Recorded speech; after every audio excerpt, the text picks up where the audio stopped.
Welcome to Heavenologist's Kitchen. Remember, few tips. Always make sure you keep your door shut, okay? So you don't bump your head. Second, if you're going to have a busy week, go ahead and prep maybe 2-3 meals in advance, just enough to put in the fridge, and it won't go bad.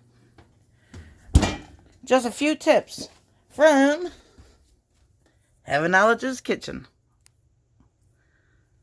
Another tip I like to add is if you save your bread ties and label them, then when you have a bunch of cords, you'll know which one's which. There's different color ones, so you don't even have to write on it if you don't want to, if you can memorize the colors of which one's which. As well, this is a tip. When you have appliances that maybe butter spills on, like the butter popcorn maker, you can use a toothpick to clean it and get in the crevices. Another tip is a lot of people forget to clean out the bottom of their toaster. Some slide out and some have a little pull bar. You just pull it down, or a little flat something to grab onto.